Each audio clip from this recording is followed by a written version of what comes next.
My guest today is Dr. Heather Moday, a board-certified allergist and immunologist, as well as an integrative and functional medicine physician. Through her practice, the Moday Center, she works to empower people to reclaim their health through comprehensive lifestyle programs, which focus on reversing chronic disease as well as creating optimum health. Well, we are here today to discuss her book, The ImmunoType Breakthrough, your personalized plan to balance your immune system, optimize health, and build lifelong resilience. So it's time to learn how to balance your immune system. So let's welcome my esteemed guest today, Dr. Heather Moday. Welcome to the program. Thank you, Ward. I appreciate it. It's great to be here.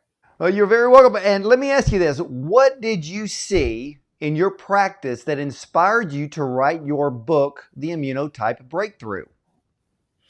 Well, as a functional medicine doctor, I see all types of patients, but most of my clients are coming in with, sort of difficult to manage diseases or autoimmune problems, maybe issues that their regular doctors aren't really helping them with. They're frustrated with taking medication, so they're looking for an alternative. And, so I tend to get a lot of people who have immune dysregulation, I would say, because they're inflamed, they have allergies, they've got chronic GI issues, autoimmune problems. And so, having that come into my office all the time, I was really looking for other options for people. And with functional medicine, we have a lot of tools in our toolbox.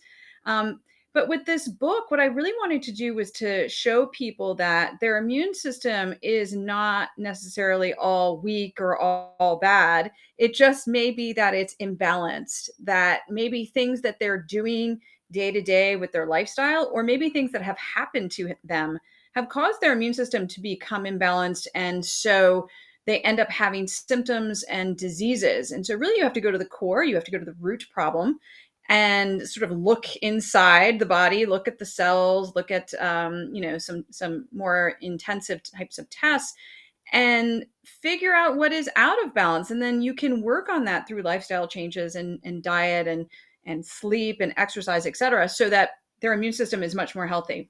Yeah, and I like the fact that you brought up of looking at the root cause. So many times in medicine, everything is just focused on symptoms, side effects of things, and a lot of lifestyle issues are not actually addressed.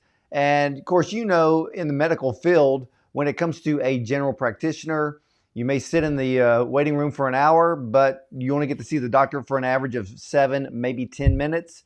But then in functional medicine, Absolutely. sometimes you get to see the patient as much as an hour to really grasp what is going on. So let me ask you this, because your book brings up so many elements here. So how does our personal environment directly impact our immunity, especially today? In many ways. And so, just in terms of physical environment, let's talk about that. So, everything that we touch, that we eat, that we breathe affects our immune system because it comes in and our immune system has to react to it. It has to decide whether something is friendly, whether it's dangerous, whether it has to create an inflammatory response to get rid of it. And so, the food that we eat is information, the things that we drink are information, even the beauty products and the things that we use to clean our homes, that's also information because, we can absorb that stuff. We can breathe it in as aerosols. So that's one thing. If you just want to sort of talk about food and toxins, the other thing also is, how we sleep, our exposure to light. Really, all of those things are I consider to be part of our physical environment. And that also changes how our immune system works because it interferes with light and dark cycles, which, sort of change our stress hormones. There's lots of things that go into our immune system we don't really think about on a regular basis. Yeah, I'm noticing a lot more, and with more doctors, especially that I'm talking to recently, a lot of people bring up the fact that too many people are on their smartphones at the same time Mhm. of watching a large screen TV, and there's so much Mhm. blue light in their environment in Absolutely. the evening, it disrupts their sleep cycles, which we both know can weaken immunity over time. Absolutely. And, it's become such part of the norm that it's a hard habit to break. And, also many of us work from home, and so we're on computers all day long, and that emits a tremendous amount of blue light. And like you just mentioned, we're either on iPads or phones, and then of course, big screen TVs. And human bodies were never meant to get that um exposure to blue light. During the day with daylight, we're exposed to a broad spectrum. I mean, everyone sort of remembers in school learning about the spectrum of light and the rainbow. And blue light is only one little aspect of that. And as we, get to nighttime, we really shouldn't have that blue light exposure because it shuts off a very important hormone called, it turns down something called melatonin. It's a very important hormone, and melatonin is what helps us get into a sleep cycle. And it's also a really important part of our immune system. And so by shortchanging that melatonin, we shortchange our sleep. Yeah, and one of the things that I've read in research is that blue light, especially with smartphones in the evening, can block as much as 40% of the melatonin that should be released into our system. Um, and since you deal with so many patients on a broad spectrum, and we're talking about the immune system, I guess Hmm. one of the most important things we need to cover is what are some of the foods that we should remove from our diet so we can improve our immune system. Right.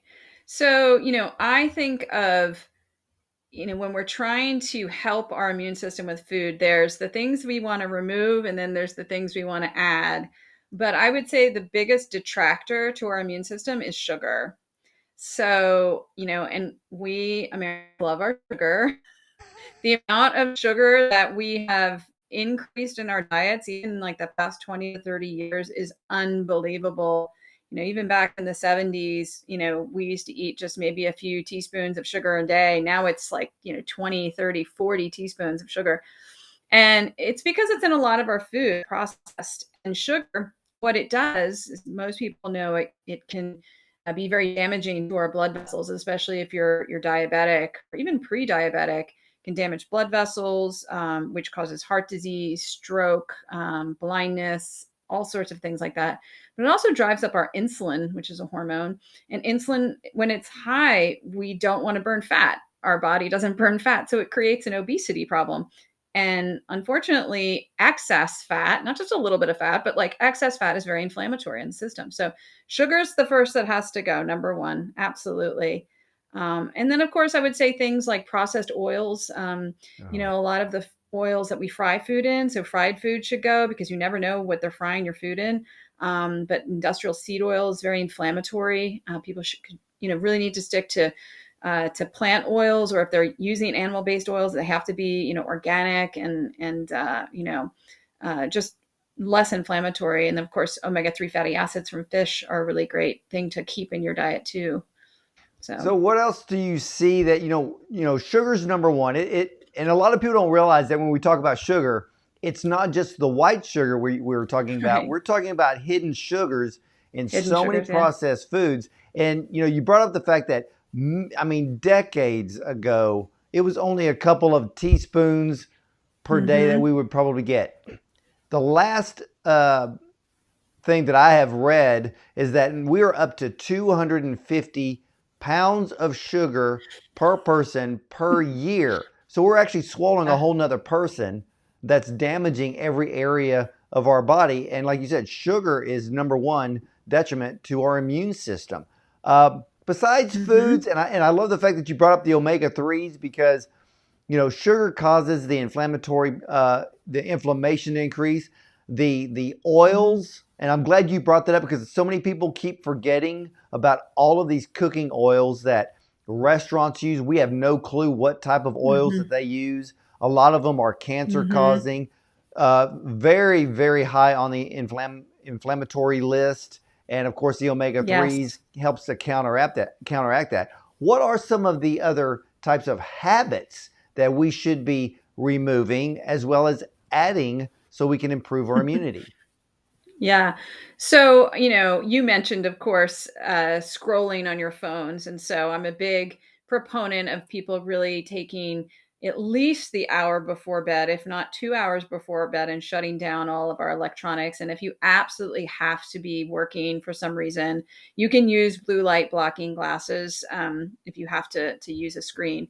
The other thing, of course, is keeping just regular, keeping regular hours. It's really been shown that if you can get some sleep before midnight, ideally, if you can get to bed, by 10 o'clock or so, we get more deep sleep cycles earlier in the evening versus later. So if you miss those 2 to 3 hours, our body doesn't really go into the deep sleep cycles, which are really important for immune function and also for restoration of our physical body. We might still get the REM sleep, which is more related to dreams and downloading memories, but those tend to occur later on in the evening. So you're shortchanging yourself by being, staying up past midnight or 1. Of course, a lot of toxins that we eat. So a lot of alcohol, especially around the time of the year. People tend to really overindulge sometimes. They're drinkers, and that is toxic. The body has to deal with that, and so that is something people need to really think about, because it does can damage your immune cells over time.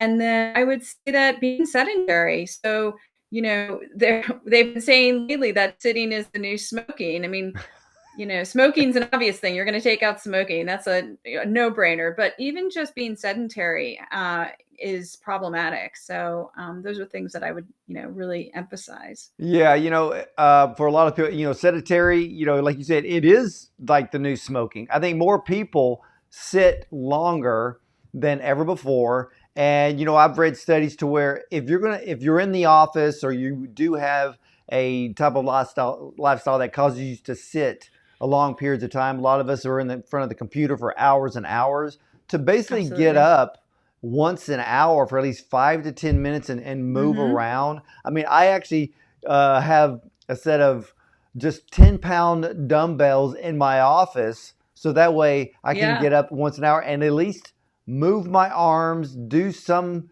type of activity just to get the blood flowing, and at the same time add life to life, so to speak, because Mm-hmm. sedentary is very, very dangerous. Now, Mm-hmm. for this year alone, doctor, the immune system has really been on everybody's mind. Mm-hmm. But because of the world today and all of the information that keeps just coming in at us, it's so negative. But Right. how does stress affect the body, and what can we do to lower it so we can improve the function of our immune system? So we've known for a time that chronic stress, whether that's emotional or even physical stress, actually is very detrimental to our immune system. Short term stress can actually be helpful. So, for example, think about like doing sprints, right? Doing something, taking like a cold shower. A lot of those things, like short term stressors, are actually good for the body. But when it becomes long term, what happens is the hormone that we release with stress, called cortisol, sort of flips. It becomes more immune suppressive and at the same time more inflammatory. So, what I mean by that is that it can impact how well we actually make, say, antibodies. So, it affects certain cells that create antibodies. And so, it could blunt that. It also blunts the activity of another type of immune cell called a T cell, so it makes it less active. And they've shown this in studies. And it also can impair our gut barrier, so it can sort of make our gut barrier a little bit more permeable, which we don't want. We call that leaky gut. So chronic stress is bad, but a lot of us are under a lot of stress for lots of different reasons, and so sometimes you can't handle the stress. But what you can do is you can control how your body reacts to it, and that's where the daily self-care comes in, not just like once a week or once every 2 weeks, but whether it's journaling, whether it's prayer, whether it's, doing something like meditation or, anything like that, but checking in with yourself, doing breathing exercises once a day, twice a day, if you can.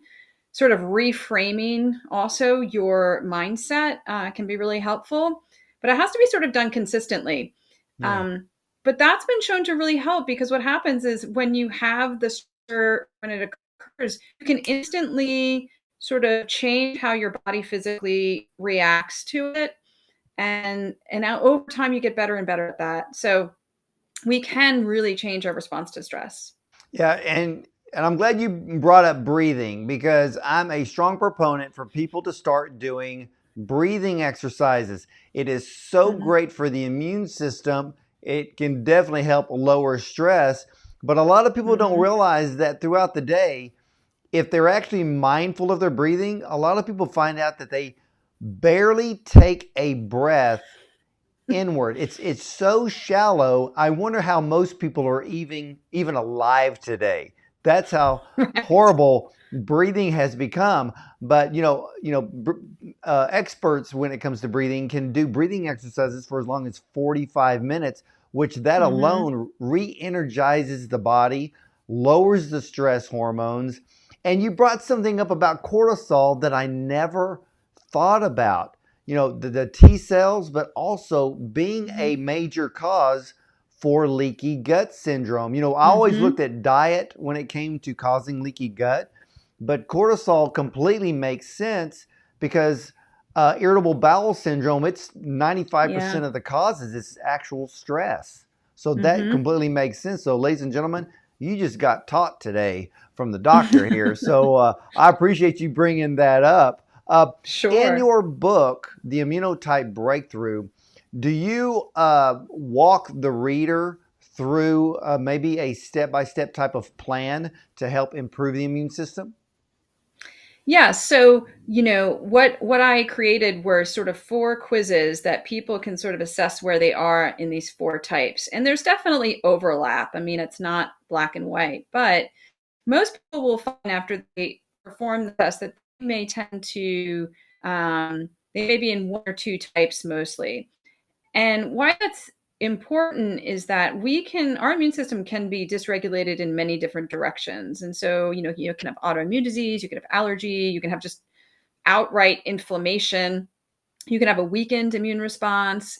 So by identifying where you sort of are, I have different chapters on each type and the things that you can do. There's definitely things that are great for everyone. Like everyone deserves and does well with a good night's sleep, right? But there's some immunotypes that actually it's extremely important, and that might be the first thing that they work on. Or there might be certain foods or supplements that are particularly good for that type based on the types of cells that we want to improve or their function. So, yes, absolutely, it can give them some guidelines and a roadmap to start on. So, does your book explain to the reader the difference between a weak immune system versus those that may have an autoimmune condition? And if you could, real quick for all of us, could you explain to the viewer and the listeners the difference between a weak immune system plus those that have an autoimmune condition? Absolutely. So, not everybody with autoimmunity has really a weakened immune response. When I think of a weak immune response, these are people who tend to get infections very quickly. So they'll pick up upper respiratory viral infections. They might pick up food poisoning very easily from bacterial things that they eat. They have trouble clearing infections, or they might have an infection for a long period of time. So that's more of a weakened immune response. And a lot of times their white blood cells may be a little bit lower. They may not have great immune responses with antibody production. Whereas people with autoimmune disease, what's happening there is they're making appropriate antibodies and appropriate responses to things like bacteria and viruses, parasites, etc. But in addition, something's happened to confuse their immune system so that it becomes misguided. And so they actually create cell responses and sometimes antibody responses against their own tissue. And so classic diseases like this would be rheumatoid arthritis, multiple sclerosis, psoriasis is another one, different kinds of thyroid disease. So there's many of them. There's probably about 100 different autoimmune diseases, but that's the difference. Wow, especially in this day and age, to know the difference between a weak immune system as well as an autoimmune condition. So, ladies and gentlemen, Dr. Moday's book, The ImmunoType Breakthrough, for those of you who are dealing with multiple issues and you're wondering what the actual problem is, this is the type of book that I would encourage you to read. And because the immune system is at the top of everybody's list of discussion, especially for the last 2 years. So this is the type of book that you want to have in your wellness library at home. So doctor, let me ask you this, because you are an allergist as well, and it Hmm. seems like the allergy seasons never seem to end anymore. So how can we boost our immunity year around, and also for all of us who actually travel? Yeah. So it really depends on what your allergic response is to. Many people develop allergic reactions not only to seasonal things like pollen, grasses, ragweed, but also to things like cats, dogs, dust mites. And so you really get this perennial reaction. So there are some things that you can do on the cellular level to change or to downplay some of the responses that we have. A lot of allergic responses are due to a chemical called histamine, and most people know when they take antihistamines, but you can actually take things that can decrease histamine reactions at the cell level, which don't give you the same types of side effects. The other thing that we found is that there's a lot of cross reactivity with gut bacteria and food allergies, or what we call food sensitivities. And oftentimes, by doing an elimination diet and removing foods that might be more inflammatory for 30 days, people find that their allergies actually improves. They're less congested, just because overall their inflammation is less. And so that's always a good thing to do. You can do that by yourself. You can do it with a dietitian, nutritionist, and then also just really beefing up your gut bacteria, making it healthier. So eating fermented foods, taking probiotics. That's also been shown to help alleviate some allergy symptoms. Well, explain to the viewers and listeners for us very quickly. A lot of people actually do not know the difference between a food allergy and a food sensitivity. And since that's your area of expertise, could you kind of walk us through Sure. real quick so we can Yeah. know what the differences are? Absolutely. So when we talk about a food allergy, we're talking about a very specific reaction.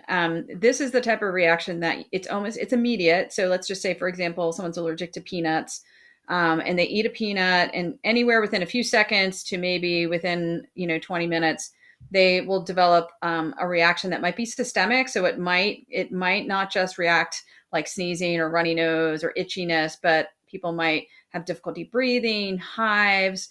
So it's really the underlying mechanisms that cause that. So it's this massive amount of histamine that gets released. People's blood pressures can drop. It can be life threatening. Whereas a food sensitivity is much more nuanced. It's not quite as severe. Sometimes it's very delayed. The reactions could be things like a headache or joint aches.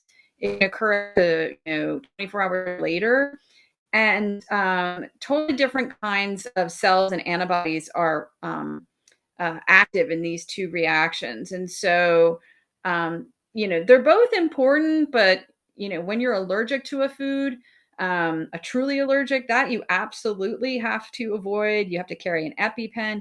When you have food sensitivities, you also should avoid them, but it's more like it's going to give you more issues that are much more subtle, that you may not identify as being allergic, because it doesn't, it may be a headache or joint pain. Yeah, I tell people one of the smartest things for all of us to do, especially if you're dealing with health issues, is to start a food journal and start Absolutely. tracking. Because, with food sensitivities, the general public kind of looks at food as a whole. Instead of, Hmm. if you looked at, let's say, you looked at lasagna, there are multiple ingredients there. Maybe it's not the tomato sauce that's bothering you. Maybe it's one of the spices that actually bothers you. And you have to Hmm. track that to see what's going on. And Yeah. I think a food journal is something that a lot of people should be doing if they're dealing with multiple health issues. Now, for all of my viewers and listeners, where can they get a copy of your brand new book, The ImmunoType Breakthrough? So it is available at all major book retailers. So, whichever ones you choose, Barnes and Noble, Amazon. And then, of course, if you love to shop at independent bookstores, you can also ask them to order it for you. And it's available as of December 21st. So, yeah, I'm very excited and I hope people really enjoy it. Yeah, it's definitely needed. It's definitely the subject that we need today, especially for all of us to find that healthy breakthrough that you're going to walk us through in this amazing brand new book. And for all of the viewers and listeners who want to know more about you, what is your website that they can visit? Sure, it's www.modaycenter.com. And if they do go on social media, they can also find me on Instagram at the Immunity MD. And we do post there regularly with videos and posts that are very educational. So they can also follow me there. All right, ladies and gentlemen, there you have it. Dr. Heather Moday in her brand new book, The ImmunoType Breakthrough. Again, available at Barnes & Noble, Amazon, wherever books are sold. And as the doctor has told us, if you have a local bookstore, go in there, ask them to order it for you. And for those of you who are wondering, and you always ask me questions every week about your immune system, well, guess what?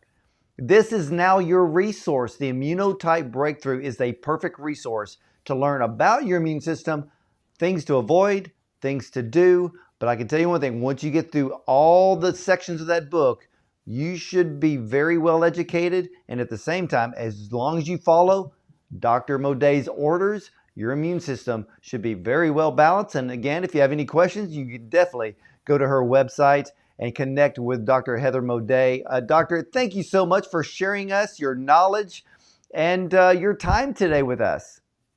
Thank you. I appreciate it. It was really wonderful to meet with all your viewers. I appreciate the opportunity.